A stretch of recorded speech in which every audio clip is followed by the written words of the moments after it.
ఇండియాలో AI, cloud computing సామర్థ్యాల విస్తరణకు, కొత్త డేటా సెంటర్ల ఏర్పాటుకు, యువతకు నైపుణ్య శిక్షణ ఇవ్వటానికి దాదాపు 25,700 కోట్ల పెట్టుబడులు పెట్టనున్నట్టు మైక్రోసాఫ్ట్ సీఈఓ సత్య నాదెళ్ల ప్రకటించారు. అలాగే తాము చేపట్టిన అడ్వాంటైజ్ ఇండియా కార్యక్రమం 2వ విడతలో భాగంగా వచ్చే 5 ఏళ్లలో 1 కోటి మంది భారతీయులకు ఏఐ నైపుణ్యాలకు సంబంధించిన శిక్షణ ఇవ్వనున్నట్లు వెల్లడించారు. ఏఐ ఆవిష్కరణల విషయంలో భారత్ వేగంగా లీడర్గా ఎదుగుతోందని ఆయన కొనియాడారు.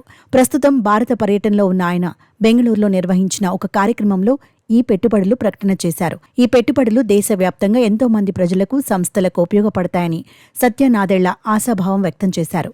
మన దేశంలో ప్రస్తుతం ఉన్న మైక్రోసాఫ్ట్ డేటా సెంటర్లకు అదనంగా మరొకటి 2026లో అందుబాటులోకి రానుంది. ఆయా డేటా సెంటర్ ప్రాంగణాల్లో క్లౌడ్, ఏఐ మౌలిక సదుపాయాలను మైక్రోసాఫ్ట్ ఈ పెట్టుబడుల సాయంతో విస్తరించనుంది.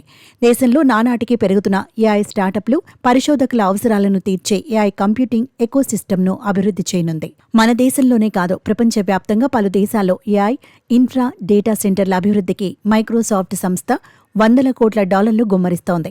ఈ ఒక్క ఏడాదిలోనే ఇలా దాదాపు 6.8 లక్షల కోట్లు ఖర్చు పెట్టేందుకు ప్రణాళికలు రచించింది. భారత్లో ఏఐ ఇన్నోవేషన్ను వేగవంతం చేయడం ద్వారా 2047 నాటికి భారత్ను అభివృద్ధి చెందిన దేశంగా మార్చాలన్న ప్రధాని మోదీ స్వప్నం సాకారం కావడానికి ఈ పెట్టుబడి ఉపయోగపడనుందనే ఆశాభావం వ్యక్తమవుతోంది. మైక్రోసాఫ్ట్ సంస్థ మన దేశంలో 2024లో ప్రారంభించిన అడ్వాంటైజ్ ఇండియా పథకంలో భాగంగా ఏడాదిలో 20 లక్షల మందికి ఏఐ నైపుణ్యాలను కల్పించాలని లక్ష్యంగా పెట్టుకుంది.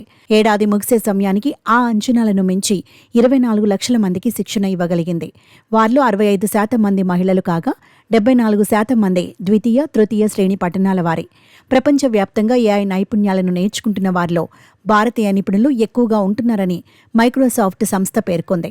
ఈ క్రమంలోనే అడ్వాంటైజ్ ఇండియా 2వ విడత పథకానికి శ్రీకారం చుట్టింది. ఆ దిశగా మైక్రోసాఫ్ట్ రీసెర్చ్ ల్యాబ్ ఇప్పటికే ఏఐ ఇన్నోవేషన్ నెట్వర్క్ పేరుతో ఫిజిక్స్ వాలా, రెమిడియో, స్టాఫెక్స్ వంటి స్టార్టప్లతో ఒప్పందాలు కుదుర్చుకుంటోంది.